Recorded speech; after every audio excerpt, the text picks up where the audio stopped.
Hi, HRN listeners. We're celebrating our 15th anniversary, and we have a really fun campaign and an ask for you. This 15th anniversary tour is aiming to bring you closer to unique food and music experiences in some of the most exciting cities in America.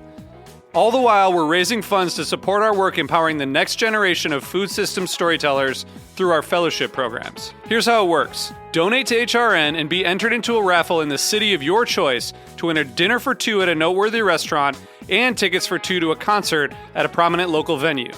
We have incredible partners in New York, Los Angeles, Philadelphia, Nashville, Las Vegas, Charleston, Asheville, and Ardmore, Pennsylvania, who have donated a meal for two and two tickets to a concert of the winner's choice. And all donations help fund our fellowship programs, where we're helping to build essential workforce readiness skills and food system storytelling skills. Check out heritageradionetwork.org/15 to donate and enter to win today. That's heritageradionetwork.org/15. Thank you. Today's program has been brought to you by White Oak Pastures, a 5-generation Georgia-based beef and poultry farm determined to conduct business in an honorable manner. For more information, visit whiteoakpastures.com. You're listening to Heritage Radio Network, broadcasting live from Bushwick, Brooklyn. If you like this program, visit heritageradionetwork.org for thousands more.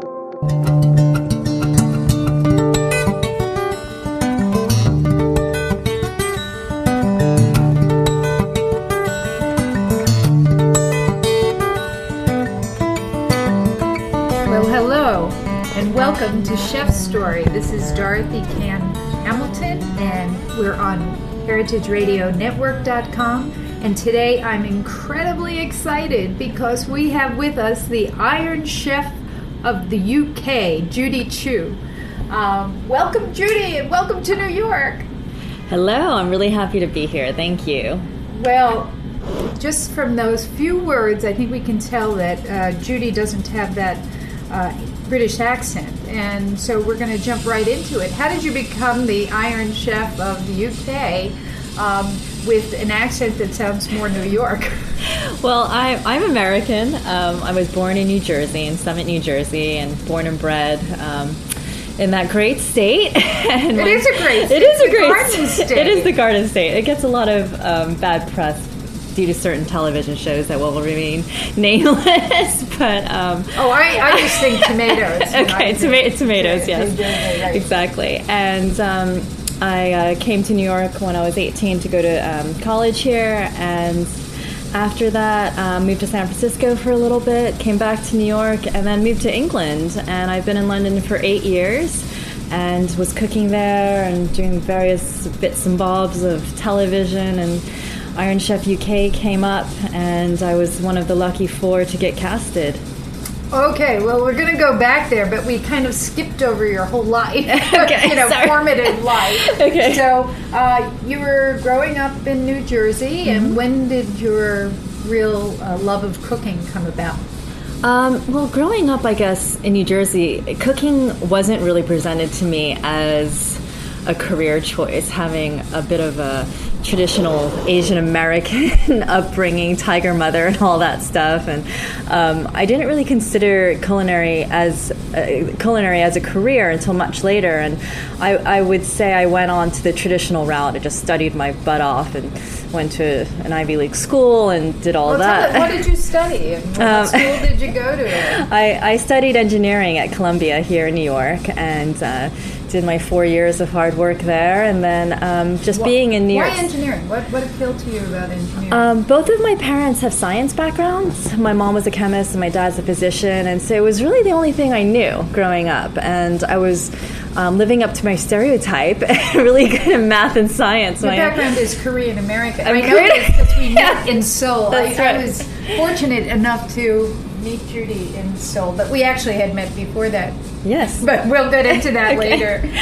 Yeah, and so I was being a good Korean American daughter and just excelling in math and science and all of that. So I played the piano and everything, and then made my way into engineering school at Columbia. And Were you cooking at this time? I wasn't really cooking. I mean, I always helped my mom cook when we were young, but Korean food? Korean food mostly. And because we lived in a very not diverse community in New Jersey. She really had to make everything from scratch. There wasn't a lot of Asian grocery stores around. Are you or anything. first generation? Were your parents actually from Korea? My parents are from Korea, Wow. so they immigrated. Authentic. Yes, exactly. And they really lived the American dream, I'd have to say. And my mom was always making something, whether it was bubbling, boiling, silken tofu stews or dumplings or seaweed or something like that. There was always something going on just because they were so far from home. They just really craved that taste of home, I guess. And you were growing up with a dual palate because I'm sure at school and with your friends you were eating the traditional gourmet American menu. I was, yeah. And Korean food has such a different taste profile. Did you like both cuisines equally? Or? Yeah, I did like, and I do like both cuisines equally. Even to this day, I have cravings just as much for a good bibimbap as I do for pizza or a great New York bagel.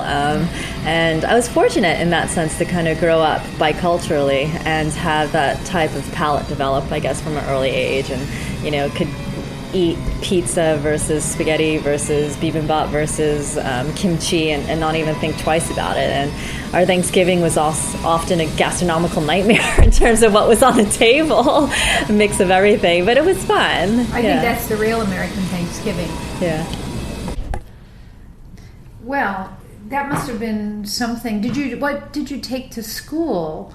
Did you take Korean food for lunch? Did you pack a lunch to go to school? A lot of times I would just eat in the cafeteria, but sometimes my mom would pack us sandwiches. It was usually a combination of different things. Like sometimes she would make us little Korean sushi rolls called kimbap, but usually it was probably just the easiest thing to eat was a sandwich. Oh, that's good. Because I remember Rocco DeSpirito telling me he was so embarrassed because his mother would make him paninis. And he was so embarrassed because no one had a panini, and he would trade them for peanut butter sandwiches. Oh, that's so funny. So we don't know what great stuff we have. And, it's true. As we had it. So you grew up in Summit, and then you went to Columbia University. Mm-hmm. And so when did the professional, cooking bug bite you?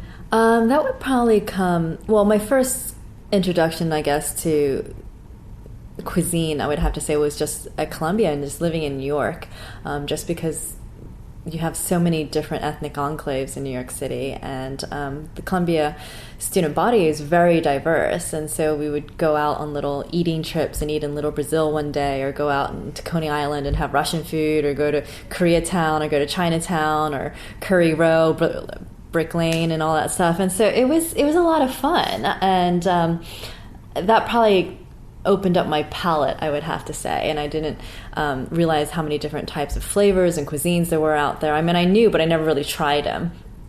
And then when I started working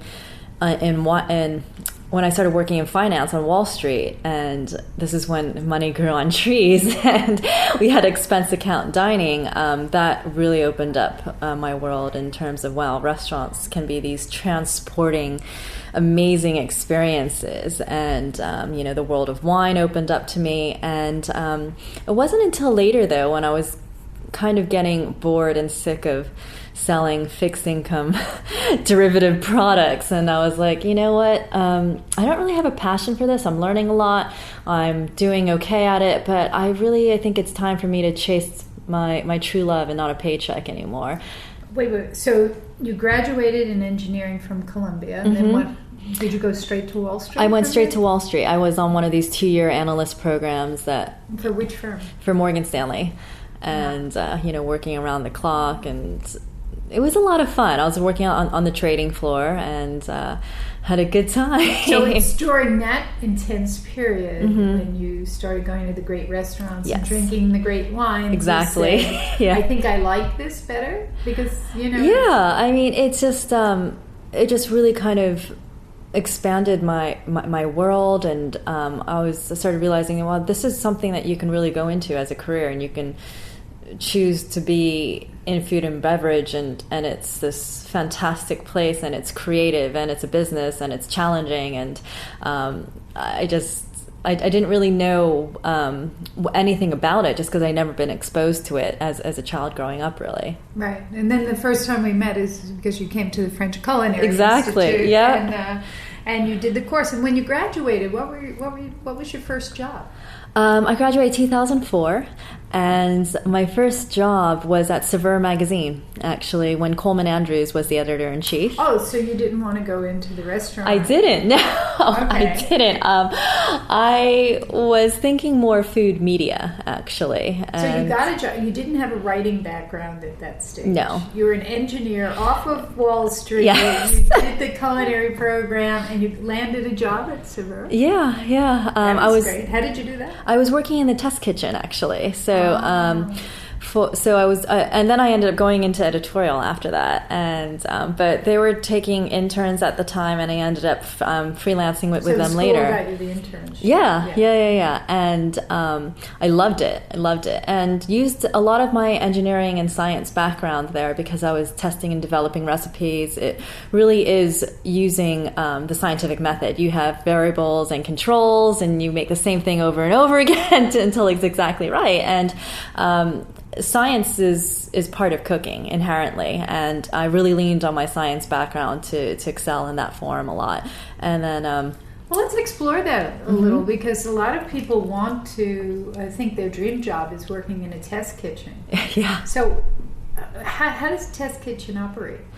Well, when I was there, Melissa Hamilton and Vivian Zhao were in charge, and they've of course gone off to do brilliant and things afterwards. But it was really interesting. I mean, I was very lucky to work in such a great team and such passionate people. And basically, they would just send their editors to the far reaches of the earth, and somebody would come back with a recipe that was written by a 100-year-old grandmother on a napkin in Italian or something like that, for some cookie that she had been making for 70 years. And we'd have to take that recipe and translate it for the American kitchen and make it based on what we had, using ingredients that we had, and then basically take it to the editor who had the real thing when they were traveling wherever, and based on photographs and their descriptions and their memories, try to recreate that particular cookie or that casserole or that chicken or whatever dish it was. And it was extremely challenging. I mean, sometimes we made the same dish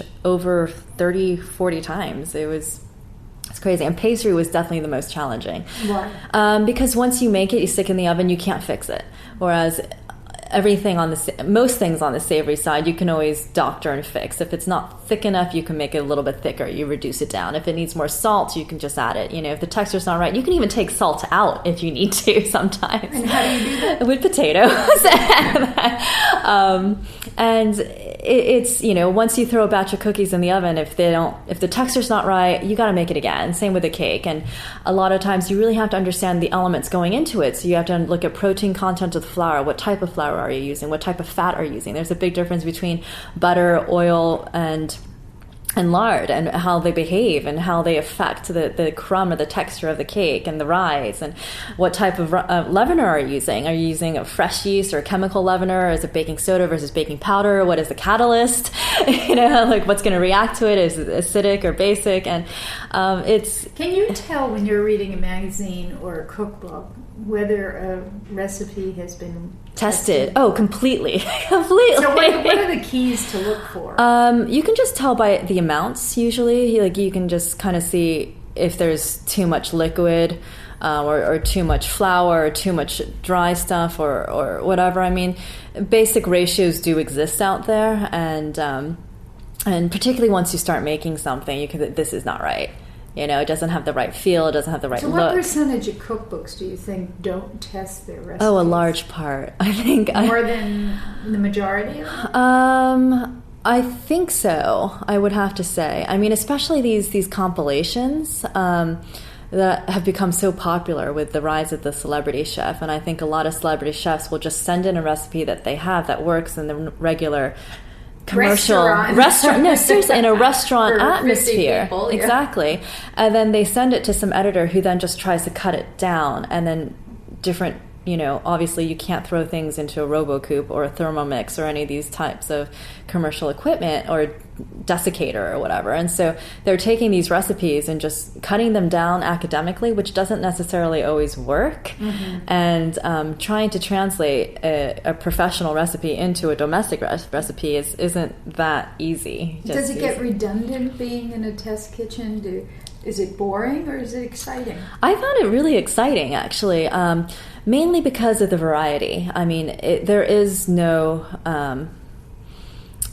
same thing every single day. One day you're working on a story from Poland. The next day you're working on a story from China. The next day you're learning about cuisine and traditions in Lebanon. I mean, so you're really expanding your knowledge and you're exploring cultures and the world through food. And I found it absolutely fascinating when I was there. So for those of you out there who think your dream job is being in a test kitchen, we haven't burst your bubble. Okay, so let's get back to your story. Yeah. So now you're at Saveur, and what happens after that? Well, while I was working at Saveur, I was also working for Slow Food USA. And Is this when Patrick Martins was there? Yeah, Patrick Martins. Because Patrick's the head of our Heritage Radio Network. Patrick! And he's the one who founded the network. And Patrick owes me a turkey. You owe me a turkey. Okay.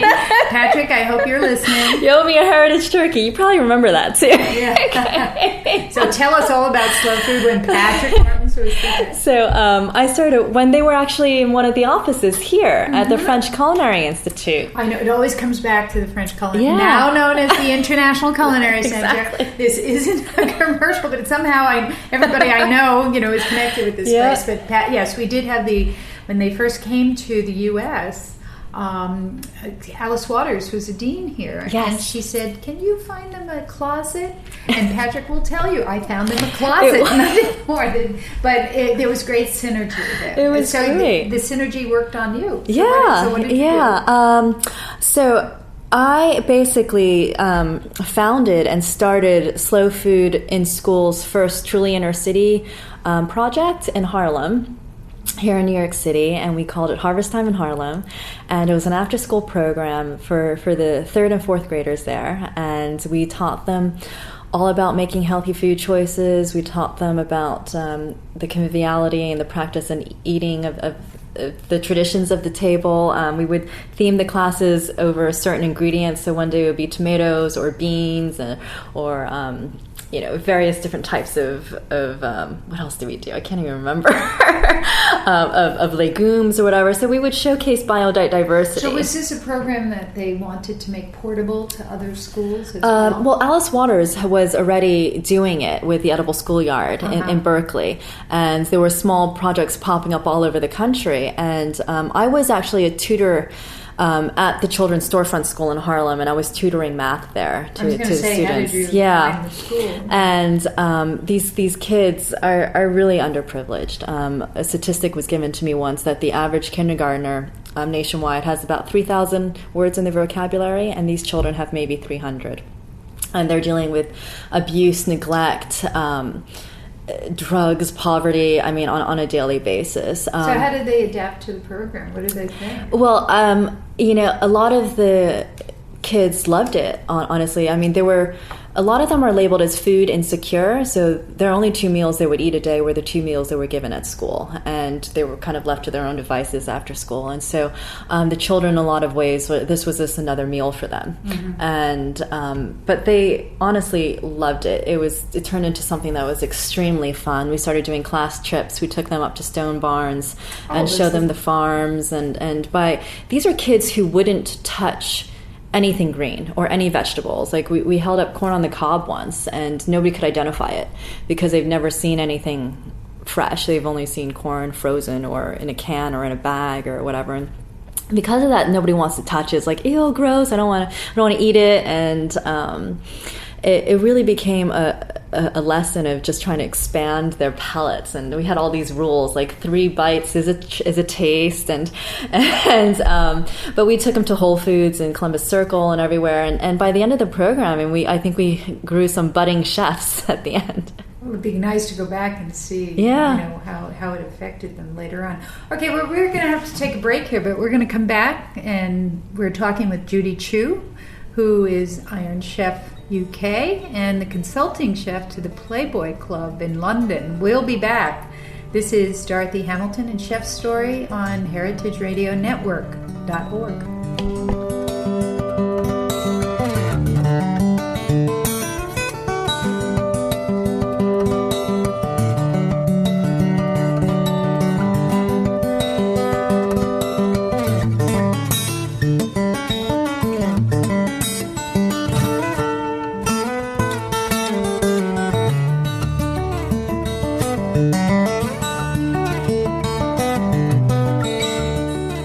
White Oak Pastures is the only farm in the United States that has its own USDA-inspected red meat abattoir or slaughterhouse and its own USDA-inspected poultry abattoir or slaughterhouse. We partner with Whole Foods to deliver our high-quality meat and poultry from Miami, Florida, all the way to Princeton, New Jersey.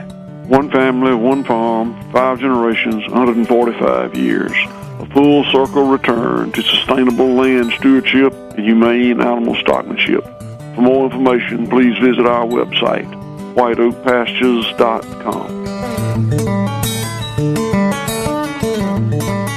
Hamilton, and today my guest is Judy Joo, the Iron Chef UK and the consulting chef for the Playboy Club in London. Judy, we're just talking about your days in New York and slow food, but so when did you jump the pond, as they say, and get to London? I jumped the pond about 8 years ago, and that's when I started working in kitchens, actually. I was eating at Gordon Ramsay restaurant, and Gordon You're still working for Morgan Stanley at that time? I was not. No. The expense account? I was not. Gordon has one of the three Michelin stars that are out in the UK, and was eating there, and he happened to be there himself and saying hello to all the guests, and told him I was a chef, and he said, "When are you going to start working for me?" And really, yeah, and I introduced me to his head chef in the kitchen, and head chef wanted to come in to do a stage, which I did, and ended up working there for about 2.5 years. What was that like? I mean, if you see Hell's Kitchen, it's sort of, if I had to do an apprenticeship, I might not choose to do it under Mr. Ramsay. Yeah, I mean, he's not in the kitchens that much, obviously, anymore. I mean, he lives in the States, I believe, now, and he's doing a lot of media. Yeah, I mean, he has a lot of chefs working for him, so he wasn't really a presence in his kitchen. So, what is a Gordon Ramsay kitchen like? Does it work like clockwork? Oh, yeah. He goes around and kind of tells people how to do it? Yeah, I mean, it's a 3 Michelin star kitchen, so everything has to be absolutely perfect, and it's not. They will throw it out, and you will be shamed into making it again and again and again until it's right. Do they yell a lot? I think most kitchens there's yelling. Yeah. Definitely. Especially when there's that kind of pressure.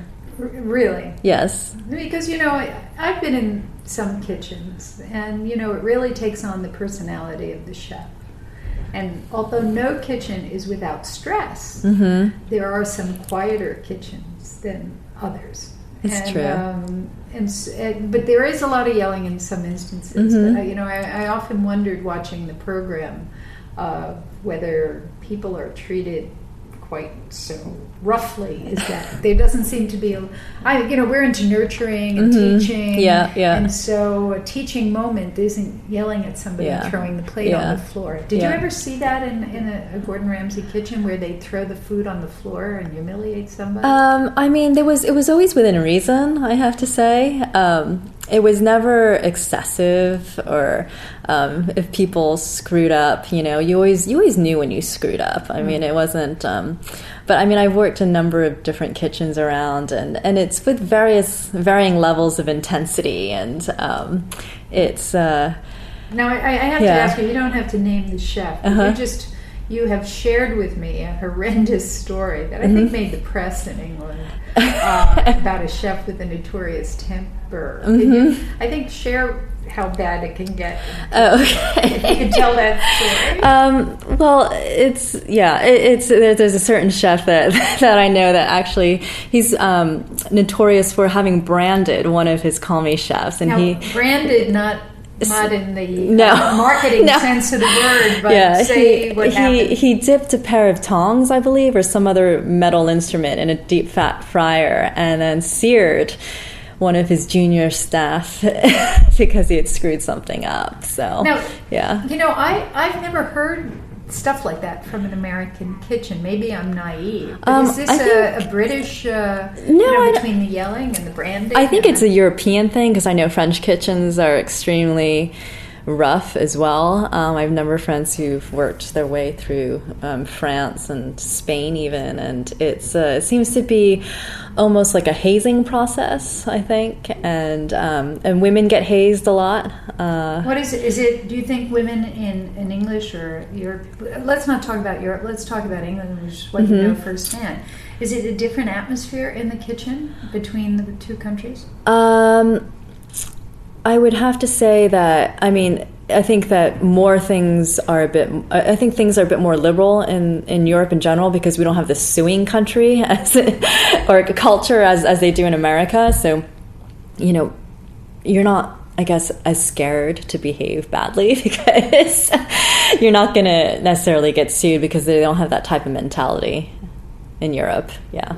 So they do behave badly. I would think get so. Away with yeah.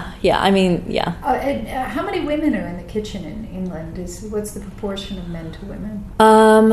It depends. When I was at Gordon Ramsay restaurant, I was probably one of 2 or 3 women out of 25 people. My kitchen, I'm the only woman.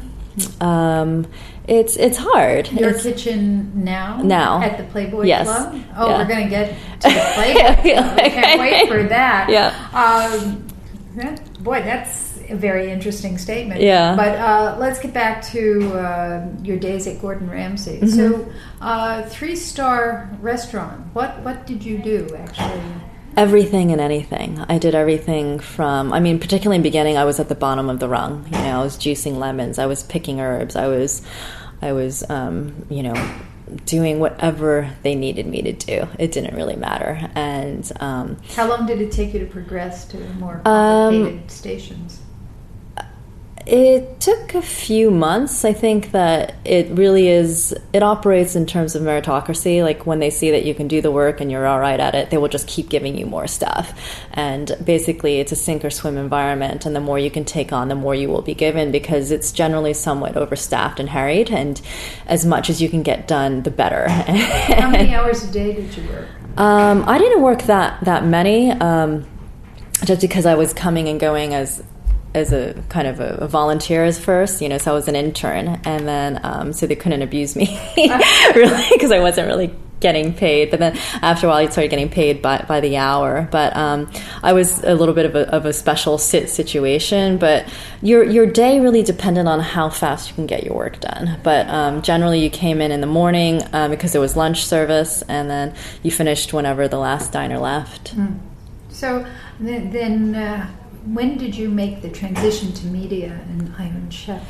I met a producer just randomly when I was in London, just through some mutual chef friends, and kind of gone along with her. And she was looking for new talent for a show called Market Kitchen that she was producing, and I became a regular guest on that show. And after a while, this casting came up for Iron Chef UK, and a lot of the producers that were on Market Kitchen, everybody freelances and moves around in these industries, and so people generally tend to know each other, and everybody went for the casting. It was one of these big things, and obviously people know the brand and the franchise and the power of the brand, and I didn't really think I had much of a chance to get casted, actually, and the stars were aligned, and I was one of the 4 that was picked to launch the show. Yeah. Congratulations. That was fun. Really. Yeah. So how is the Iron Chef UK exactly the same as the American counterpart, or is it different? The format's slightly different, but the overall feel and the look of the show is the same. The guys who produce Triage, who produce Iron Chef America, came out and were involved in the production for Iron Chef UK as well. And so it obviously has the same type of cheesy sound effects and the Japanese host and all of the kind of over-the-top, dramatic, I don't even know, like cultish type of, right. So segues. You have Judy Joo, who's a Korean-American, actually, who's very interesting, French trained, right? And who are the other Iron Chefs? Tom Akins, who is 2-star Michelin chef who specializes in British cuisine. Sanjay Dwivedi, who earned a Michelin star as well, who specializes in Indian cuisine. And Martin Blunos, who is the 2-star Michelin chef as well, who specializes in Eastern European and as well as French cuisine. Oh, okay. So everybody has quite a pedigree. Yes, really. Yeah.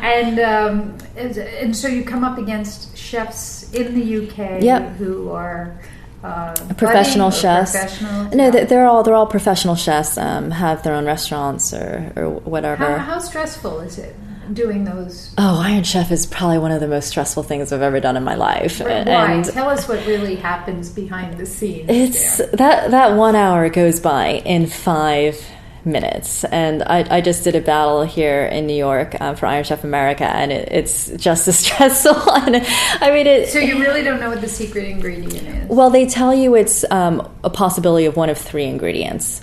And so you can kind of come up with a menu of what you're going to do, but you don't know until you're actually there. Oh, okay. So how long in advance do you know what the ingredients might be?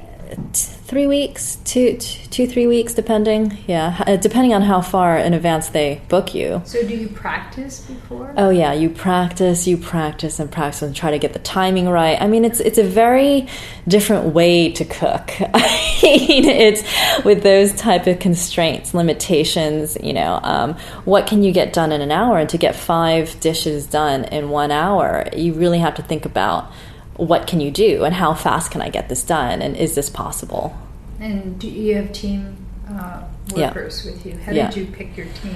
I have my head chef and my head pastry chef from the Playboy Club. Yeah. And there are my sous chefs. Yeah. And they're sweating the entire time. Sweating. It's. Do you have a particular style that always manifests itself on the show?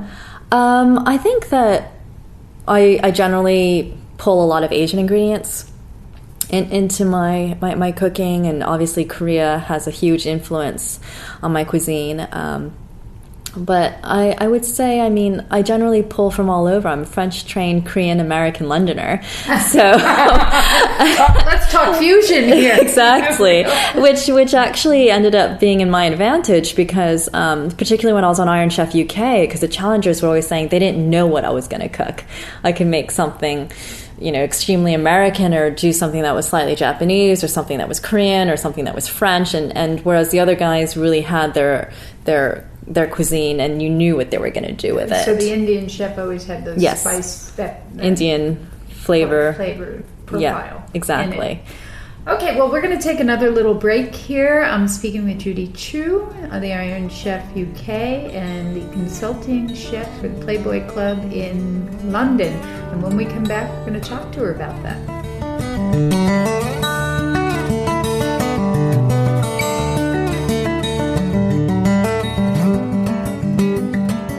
Like what you hear so far? Support the network and become a member. Membership helps us bring you the best food radio in the world and gives you access to thousands of dollars in discounts at the sustainably minded businesses that support us. To become a member, visit heritageradionetwork.org today. Well, welcome back. This is Dorothy Cann Hamilton, and you're listening to Chef Story. And today I'm interviewing Judy Joo. And she is the Iron Chef UK and the consulting chef for the Playboy Club in London. Judy, what is it like? What tell us about the Playboy Club in London. What does it look like? How big is it? And there's a restaurant there? Yeah. Okay, tell us all about it. Obviously, it's the most fun place to work. it? Yeah. Gloria Steinem might not agree. It's very fun, and I have to pinch myself sometimes just because I never thought in a million years that I would be working for Playboy. And it's been a wild ride, and it's been a lot of fun just because if you know, the club was quite iconic in the 1960s and 70s, and so this was a relaunch of that club, and so there's a lot of nostalgia, and it's a kickback to that whole era. And there's a casino, there's a nightclub, there is a very groovy cocktail lounge, there is a sports bar, there is a fine dining restaurant, there's a private dining room, there are private gaming rooms, there's a cigar lounge, and there's even a little spa. There's a lot going on. A lot going on. A lot going on, yeah. So the spa is where you get to take your clothes off, right? Yeah, basically. You can get It is the Playboy Club, right? Yeah, you can get a massage. Whoa. Yeah. Yes. Okay, we're not going there. We're going back to the kitchen. So tell us, what's the kitchen like there, and how big is the restaurant? And Okay. who eats there? Yeah, well, it is a killer to run, I have to say, because it's 24 hours, 7 days a week. 24 hours. Yes, you never close a casino. Never close a casino. And so I have a brigade of 25 guys, and, obviously during off hours we have a skeleton staff. But because of the nature of the business, I have to have a number of different menus on. And even kind of funny menus. I've never worked for a casino before, and I have this strange casino gaming sandwich menu where players just want sustenance, and do they want to be able to eat sandwiches at the tables that don't make their fingers dirty, that don't make any crumbs or saucy messes or anything like that. And so I have to provide that. So what is that, a cheese sandwich on white bread? It's like tea sandwiches. Yeah. So I have this whole assortment of little different tea sandwiches that people can eat at the gaming tables. And at first I was like, dude, I love sandwiches. I'm an American, I'm thinking sloppy joes, or, things that with sauce, and things that are big, like chicken parm sandwiches, meatball sandwiches. Club sandwich. Yeah, exactly. Well, I do have a club sandwich, but I wasn't thinking little neat, dainty triangles that you can eat while holding cards with one hand. You're probably not even concentrating on the sandwich. No, you're stuffing it in your face. Yeah. So and I would imagine a casino has lots of different nationalities that game there. So do you have to accommodate their palates? Yeah. So it's more about the customer's wants than your personality coming through. Of course, I do have the fine dining restaurant, which is my menu, my personality, all of that. But when we have a certain high-class gamer that comes in and is dropping a ridiculous amount of money on the tables, and he says he wants this, he will get that. So it is an element of whatever is your wish is our command. So, how much money do these people drop at a table? Oh, hundreds of thousands. It's a very high-end casino. So if they said, do you keep foie gras and caviar? Oh, yeah. And stock? Yeah. Mm-hmm. Would you just send that out? If they want it, yeah. Definitely. They have to ask for it? Yeah, they have to be gambling, I think. I mean, everybody has a profile and a gaming history and all that stuff. And so we definitely know all of our customers, and we know what they like, and we know when they're coming in, and we know what they don't like, and how they want their shrimp cooked or their steak cooked or whatever. And so, it's interesting. So what level do you have to demand from your chefs? Working for you. I mean, you don't want them to say the steak isn't cooked properly, or you have to know how they like their shrimp. I mean, that's pretty specific. Oh yeah, and they will send things back if they don't like them, and it actually makes it much more interesting for my chefs, I think, because they're always being asked to cook something different, and we get a lot of VIP clients and people from all around the world, and so and a lot of our acts, because we have a nightclub, like when Snoop Dogg came in, they just wanted Southern American food, and so we did this whole menu of spaghetti and meatballs, buttermilk fried chicken, real American pies, biscuits, and my guys had never made any of this stuff really before. They're like, biscuits? I'm like, it's not a cookie, it's a biscuit, And American pies are like, pie? I'm like, no, it's not like your pie. It's an American pie. And things, like pecan pies and sweet potato pies and key lime pies. Now, you said something before that you have 25 guys in the kitchen. Do you have no women working? No women, unfortunately. At the Playboy Club. Now, why is this? There are lots of women working in other parts of the club. Yes. Do they have had male bunnies? No, but we have had some men apply for the male bunny roles, which we don't have at this current moment available. Well, I'm not going to go there. Let the British worry about discrimination suits. But did any women apply to work at the Yeah, I've had some women come through and left for various reasons or whatever. But I think number one, it's hard to find women in kitchens in general, and number two, in England, in most kitchens, I mean. A lot of the pastry kitchens have. Yeah, it's true. You definitely see more women in pastry, but I think the Playboy name is also a bit hard for women to kind of gravitate towards to want to work there. Did it bother you? It didn't, actually. My first question was, is it a strip club? And I was assured it wasn't. And I was just kind of looking at it. I thought about it long and hard, and it's actually a pretty amazing brand if you think about it. Is it? Tell us. I mean, it is one of those super brands of the world. Mm-hmm. It's that little bunny head logo is recognized around the world. It doesn't matter if you are in Thailand or in Africa or Europe or, Latin America. Everybody knows what that little bunny head is. Mm-hmm. And it's one of these brands. It's like Nike or Disney or Coca-Cola. That it's just ecumenical. And to be part of a global brand like that is really special. And for somebody like Hugh Hefner to be able to build that empire in one generation in his lifetime is really a feat. Mm-hmm. Mm-hmm. It's true. I mean, it is an iconic brand. Yeah. So you're doing all that now. What's your philosophy? What's your essence in being a chef? Because you have very different roles, and it isn't the standard of being in a kitchen running a brigade. I mean, you're quasi media. Very creative. Where's all this going? Where do you see yourself? Gosh, I don't know. I have no idea.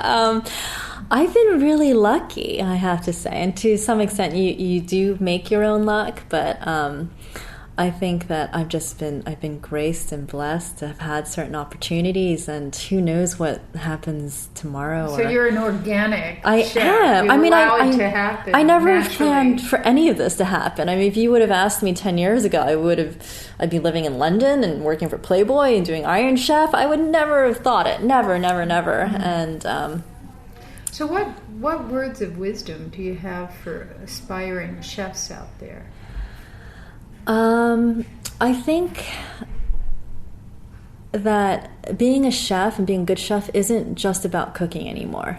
I think that obviously you have to be a good cook and you have to know your fundamentals and everything, but you really have to pay attention to everything else around it as well. And that is knowing how to run a good business and how to run a restaurant and knowing about front of house and being a manager and also having good communication skills and good writing skills. And I think that's something that's helped me tremendously personally.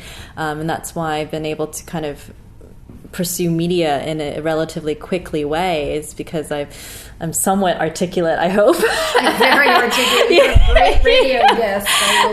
And the fact that I've been able to have also these other roles, like being a restaurant critic for Time Out and do small writing pieces and do that is because I've been able to kind of leverage off of what little bachelor's undergraduate education I have to kind of... So has the role of a chef really changed? I mean, in Andre Soltner's time and, 50 years ago, just to be a good chef, doing your food in your kitchen was all it meant. Mm-hmm. But you're saying now you have to be a business person, you have to be a writer, you have to brand yourself. Not the way that chef did with the Times, but you have to brand yourself. Is that really absolutely necessary for everybody? Well, I think it's just because it's so competitive now. It really is. I mean, just look at all the different restaurants that open up on your block in New York City every single year. Mm-hmm. I think there's an 85% chance of all restaurants closing in the first 3-4 years of opening. And that really... Now, wait.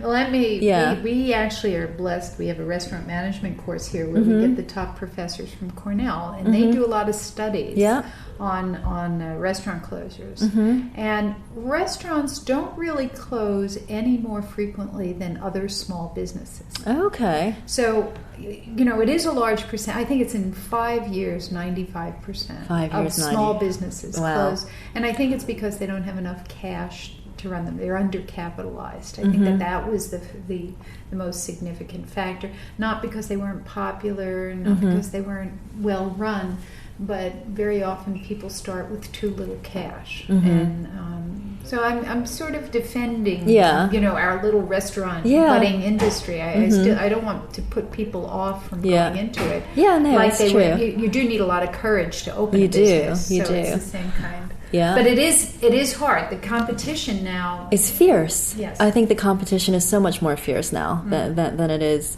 than it was 10 years ago, and that's because of the media and the power of social media as well. And you have to have a strong PR and marketing team behind you as a small business to get attention, and particularly if you don't have a celebrity chef's name behind you or some other type of chefs that you admire that you think have done that particularly well.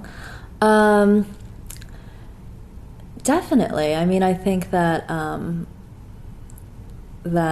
chefs in the UK, like Jamie Oliver, I mean, he's just a media machine, and I like his message. I like the fact that he's trying to change things in food, change schools, change the way we eat, change the way people think about food. I think that he's used his fame in a relatively very responsible and is trying to make the world a better place. No, it's true. Chefs can try to make the world a better place. It's true, and you can't deny the power of media. I mean, I did this little segment for this show, The Best Thing I Ever Ate, and for this little cafe called the Love and Oven in Frenchtown about this delicious chocolate caramel sea salt tart, and they couldn't deal with the demand. I mean, their phone would not stop ringing, and that's from a little 3-minute, 5-minute segment that pops up every now and then on Food Network. So it's just, you can't deny that power that exists now, and that's what's going to get people through the door, and the volume that you need in order to create the cash flow, in order to create a sustainable business. But you also have to control your costs, and a lot of people don't realize that a restaurant really is about making money too. I mean, you're running a business, and I think that you really have to look at your profit and loss and your gross, and your costs and where you're sourcing and everything, and be very careful about that, and your wastage. And a lot of chefs just know how to cook, and I think that that's not enough if you're going to be a successful business person. We train chefs at the International Culinary Center, and now we were talking before the show that we have concentrations. It's no longer just culinary. There's some people with the farm-to-table concentration, some with wine, some with technology, but we also have that business course that all of them can take simultaneously. So, no, it's taking a lot of different skill sets now to be successful anything. It's true. And the amazing thing is that I think people now have to brand themselves. Yeah. It's no longer you can just get a job and be good at it. You have to be very careful about who you are and where you've worked and what you've done. And you've done it brilliantly, I don't know. Say. No. Well, I've associated myself with some pretty successful brands, I'd have to say, and the places I've worked have been.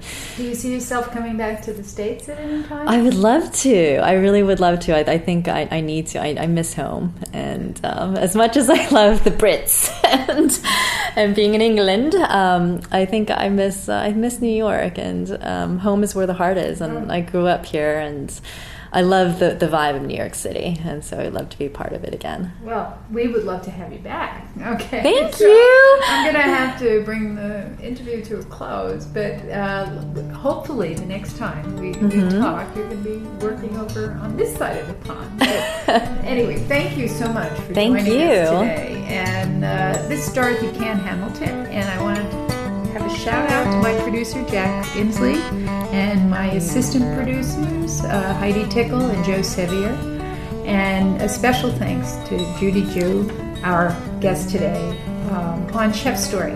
See you next week. Thanks for listening to this program on heritageradionetwork.org. You can find all of our archived programs on our website or as podcasts in the iTunes Store by searching Heritage Radio Network. You can like us on Facebook and follow us on Twitter at @heritage_radio. You can email us questions at any time at info@heritageradionetwork.org. Heritage Radio Network is a nonprofit organization. To donate and become a member, visit our website today. Thanks for listening.